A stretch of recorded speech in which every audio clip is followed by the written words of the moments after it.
Hi, this is James Headley with the Living in Savannah channel. Thanks for tuning in today. Here taking advantage of a brisk day here in November to give you a tour of the Palmetto golf course at the Landings Golf and Athletic Club. In the previous episode we looked at the front nine. Now we're going to take a walking tour of the back nine. As always, I appreciate you tuning in, liking, subscribing, and sharing. And as we leave the short game practice area here behind me, we will head over to the adjacent 10th tee and get our back nine started. Back nine starts with a par 5 on this Arthur Hills design golf course, which is about to go under some renovation, primarily of the green complexes. That will begin in late 2022, early 2023, and the expectation is that the course will be reopened late in the fall of 2023. Fortunately for the membership here, there are 5 other golf courses, so there will be plenty of opportunity to play even during the upgrades that will be undertaken here at the Palmetto course. This is a par 5 to start the back. It's a dog leg to the right, fairly open tee shot here, bit of trees on the left and the right framing the hole. There you can see the driving range out just to the left of this hole, and we will pick it back up as we approach the green. And here we are approaching the green on the 10th. You see the fairway, raised fairway up here on the left hand side, and then anything right is likely to be caught up in one of the 4 bunkers that guard the approach, as well as the right hand side of this green. There are bunkers on the left hand side as well, or bunker on the left hand side. One of the aspects of the design, that redesign that's going on here, is going to be to make the bunkers more visible and pronounced, so that you will know exactly what you're getting into, even if you aren't a regular on the golf course out here. So another nice aspect of playability and visuals in terms of the reworking of the Palmetto course. And with that, we'll see you on the 11th. Here we are on the 11th tee. This is a par 4. Plays about 340 from the club tees. It's a dog leg to the left with a, you can see off in the distance there, a sizable tree that definitely comes into play if you play down the left-hand side. So you definitely want to favor the right, which of course adds a little bit of distance to the hole. Again, at 340, a pretty manageable par 4, just a matter of getting the ball into decent position off the tee. Give you a sense of some of the homes here, some more traditional wood homes. Stucco back in there. Lots of nice patio homes, nice golf course views. Generally out here, you're going to have either a marsh view, those are more limited and a bit on the pricier end of things in general, or you will have a golf course view or a lake view, or both, depending upon where you may be, or of course a landscape view. And generally, as you're coming down in price as you go from the marsh view to just the more traditional landscape view, but obviously exceptions to that, and lots of options out here and opportunities for any budget, from the generally mid to high 4s for some townhomes have gone in that range, up to over $2 million for the rarest of the rare, but $1 million, actually $700,000 to $1 million, gets you a lot of home in a very nice area, with of course the opportunity and the option, you don't have to, but the option to join the Landings Golf and Athletic Club with all the amenities that it provides. If you have any questions about that, about real estate here, about the Landings in general, obviously please feel free to reach out anytime. I'd love to talk with you and be of assistance in any way that I can. And with that, I will see you on the 12th hole. Here we are at the par 3 12th. As you can see, it's over water here. This usually plays from the club tees around 140 to 150, so a fair distance. certainly with that carry, and there is a bailout area to the right with some bunkering there. Another word about the redesign, the railroad ties, which are present on a couple of the par 3s and a couple of other holes. Those will likely be going away as part of the sprucing up of the visuals here and the modernization of the greens complexes. I will see you on the 13th. As much as any other hole out here, I'm very interested to see what changes may be made here to the par 4 13th hole. This plays about 370 from the club tees. It's a extreme dogleg right. Very easy to hit it through the fairway here with anything that goes just a bit left. Often it's less than driver. There's certainly, if you hit the ball high, going over this tree here to the right can be a very good play. But there are trees behind it as well, so that does bring in some challenge. Just a lot tougher shot than it may look off the tee the first time you play it because of that danger of going out of bounds or at least being blocked out on that left-hand side, as well as, of course, this challenge here to the right.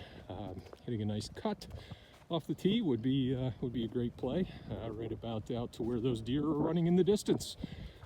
With that, I will see you up at the green.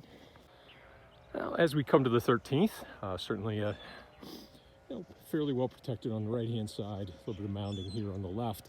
But as we continue to the left, past the green and just off to the left of it, is one of the interesting historic sites here on Skidaway Island. This is one of 2 grave sites located on the golf courses here. This one and the other is on the Oak Ridge Golf Course.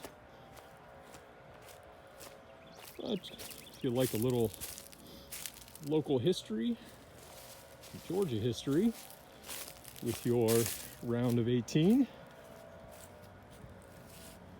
you can certainly get that here. As we cross over to the 14th, we get a little taste of that midpoint architecture that I referenced in the last video. Again, the idea behind the midpoint neighborhood here was for it to be built in the style of Old Town Alexandria in Virginia. So there's some of the more stately homes that we have here in the landings. A lot of red brick architecture as well. So one of the nice distinctive neighborhoods here. And that brings us to the 14th, which is a par 5 dogleg right. And this is our return to the marsh here on the back 9 of Palmetto, as we got a couple of marsh holes on the front, and then we will see here on the back that we have a couple as well. As we approach the green here on the 14th, you can see it's tucked up against the marsh. A nice sweeping view of the eastern marsh here. Look back toward the landing area. Tee is back behind those trees and tucked back in the corner. And certainly some beautiful homes here along this hole. We're going to be looking at into 7 figures for these homes. Great views of the golf course and of the marsh. Must be looking at low tide today. And our green and pin tucked in up here, looking lonely today. But wait until you see what we have in store on the 15th with its green. And here we are on the tee of the par 3 15th hole. You see a lot of marsh here on the left-hand side. Carry there to anything but a right pin has to carry some marshland to get close. Bunkering there in front.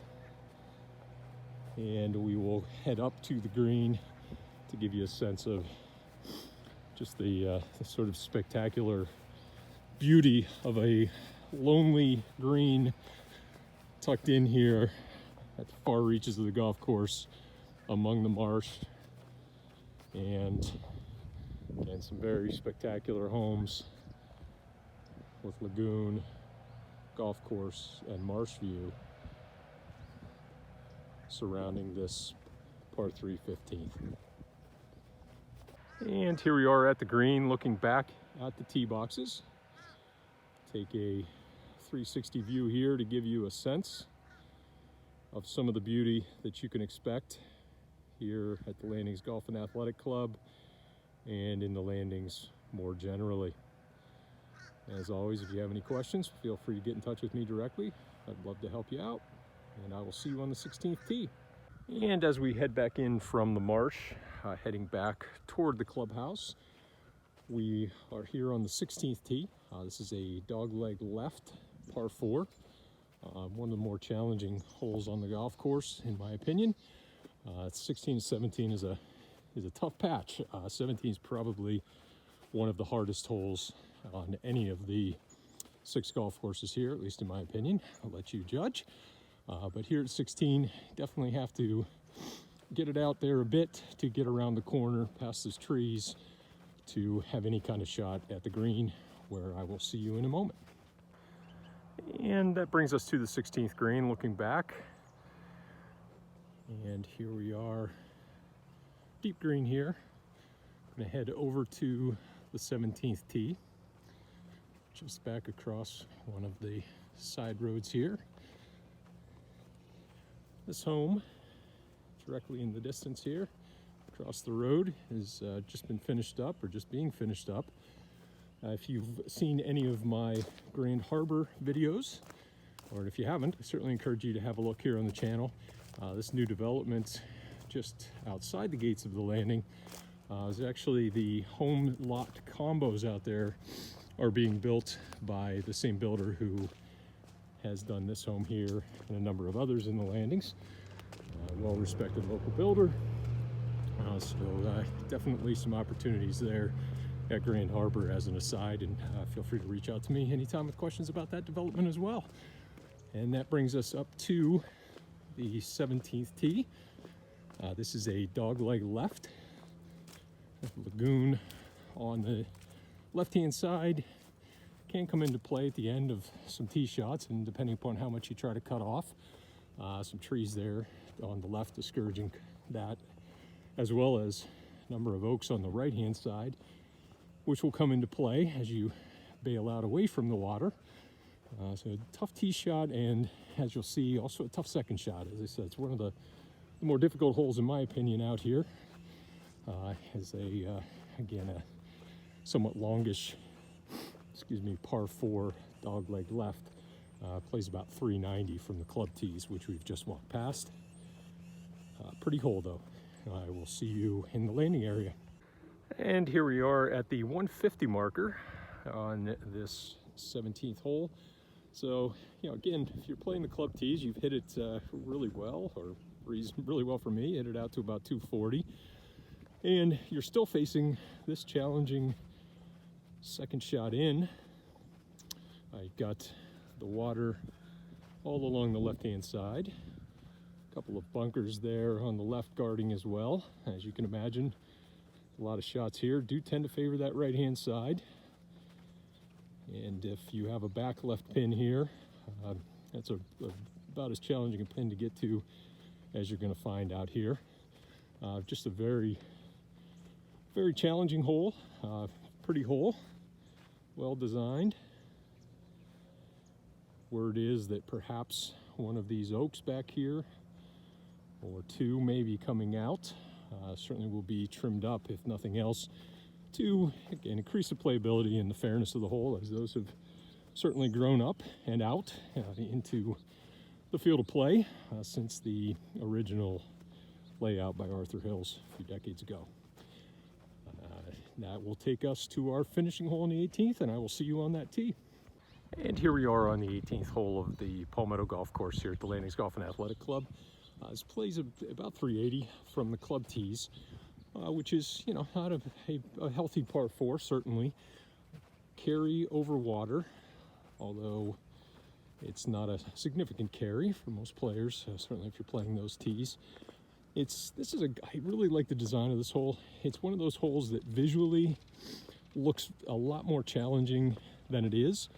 So with a little bit of familiarity in playing the hole, it becomes less intimidating. It's still a good test, but it has that visual feel of a difficult hole, but yet but again, it's a manageable, playable hole, good finishing hole.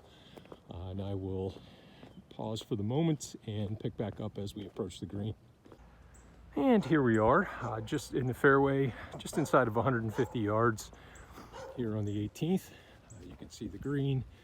I say it's a pretty fairly significant elevation change from the fairway. Nice downhill shot into a rather large green. Certainly the back pins on this hole can invite some risk reward opportunities, as after the back of this does fall off into the water. You can see the water surrounding along the right side, which again runs along the back.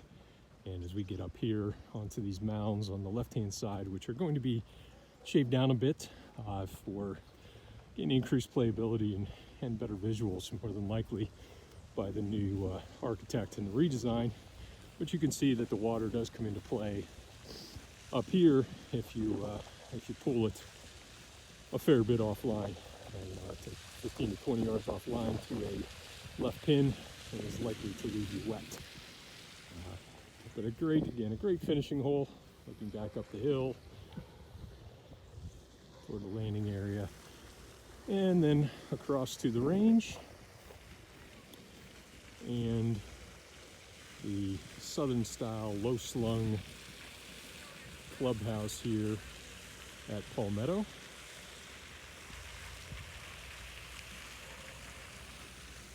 And one of our distinctive rope bridges here at the Landings Golf and Athletic Club. Well, thank you again for joining me today. I hope you enjoyed this look at the back nine of the Palmetto Golf Course. As always, if there is anything that I can do or answer for you about the club, about real estate here in the Landings, or Savannah more broadly, please do reach out anytime. And as always, I appreciate you liking, subscribing, and sharing, and I will look forward to seeing you in the next episode. Thanks so much.